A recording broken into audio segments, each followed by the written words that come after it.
Good Friday Bible and Gospel readings.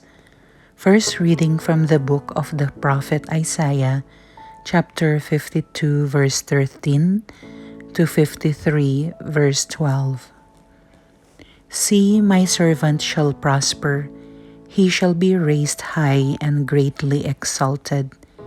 Even as many were amazed at him, so marred with his look beyond human semblance, and his appearance beyond that of the sons of men.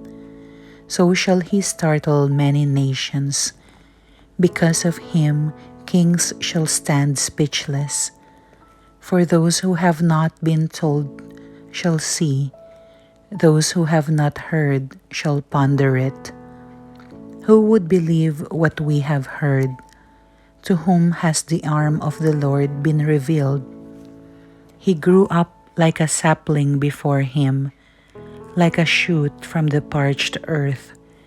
There was in him no stately bearing to make us look at him, nor the appearance that would attract us to him.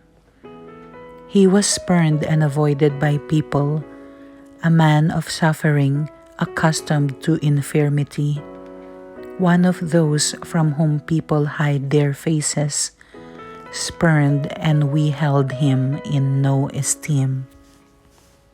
Yet it was our infirmities that he bore, our sufferings that he endured, while we thought of him as stricken, as one smitten by God and afflicted.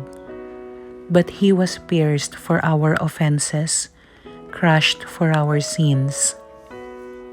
Upon him was the chastisement that makes us whole. By his stripes we were healed. We had all gone astray like sheep, each following his own way, but the Lord laid upon him the guilt of us all. Though he was harshly treated, he submitted and opened not his mouth.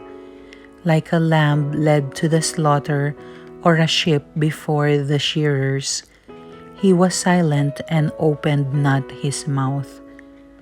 Oppressed and condemned, he was taken away, and who would have thought any more of his destiny?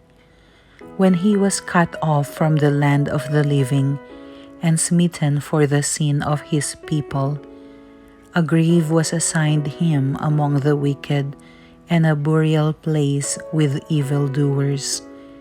Though he had done no wrong, nor spoken any falsehood. But the Lord was pleased to crush him in infirmity. If he gives his life as an offering for sin, he shall see his descendants in a long life, and the will of the Lord shall be accomplished through him. Because of his affliction, he shall see the light in fullness of days. Through his suffering, my servant shall justify many, and their guilt he shall bear. Therefore, I will give him his portion among the great, and he shall divide the spoils with the mighty, because he surrendered himself to death and was counted among the wicked. And he shall take away the sins of many, and win pardon for their offenses.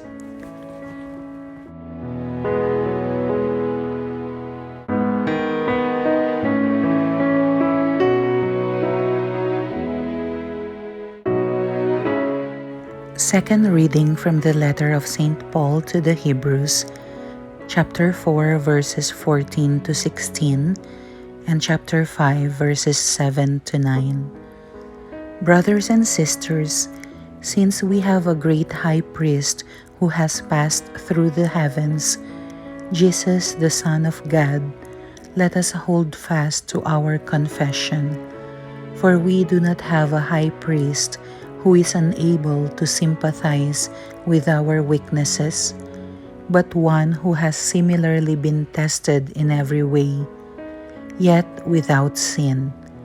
Let us confidently approach the throne of grace to receive mercy and to find grace for timely help. In the days when Christ was in the flesh, he offered prayers and supplications with loud cries and tears to the one who was able to save him from death, and he was heard because of his reverence. Son though he was, he learned obedience from what he suffered, and when he was made perfect, he became the source of eternal salvation for all who obey him.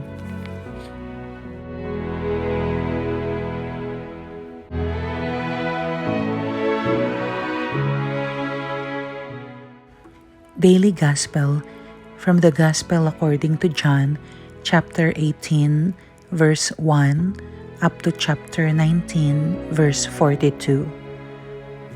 Jesus went out with his disciples across the Kidron Valley to where there was a garden, into which he and his disciples entered.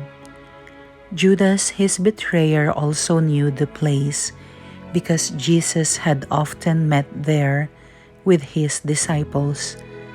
So Judas got a band of soldiers and guards from the chief priests and the Pharisees and went there with lanterns, torches, and weapons. Jesus, knowing everything that was going to happen to him, went out and said to them, "Who are you looking for?" They answered him, "Jesus the Nazarene." He said to them, "I am." Judas, his betrayer, was also with them. When he said to them, "I am," they turned away and fell to the ground. So he again asked them, "Who are you looking for?" They said, "Jesus the Nazarene." Jesus answered, "I told you that I am. So if you are looking for me, let this man go." This was to fulfill what he had said, "I have not lost any of those you gave me." Then Simon Peter, who had the sword, drew it, struck the high priest's slave, and cut off his right ear. The slave's man's name was Malchus. Jesus said to Peter, "Put your sword into its scabbard. Shall I not drink the cup that the Father gave me?"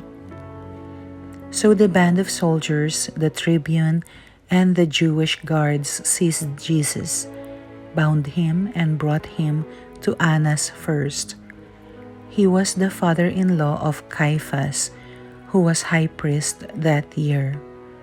It was Caiaphas who had counseled the Jews that it was better that one man should die rather than the people. Simon Peter and another disciple followed Jesus. Now the other disciple was known to the high priest, and he entered the courtyard of the high priest with Jesus. But Peter stood at the gate outside. So the other disciple, the acquaintance of the high priest, went out and spoke to the gatekeeper and brought Peter in. Then the maid, who was the gatekeeper, said to Peter, "You are not one of this man's disciples, are you?" He said, "I am not." Now the slaves and the guards were standing around a charcoal fire that they had made because it was cold, and were warming themselves. Peter was also standing there, keeping warm. The high priest questioned Jesus about his disciples and about his doctrine. Jesus answered him, "I have spoken publicly to the world.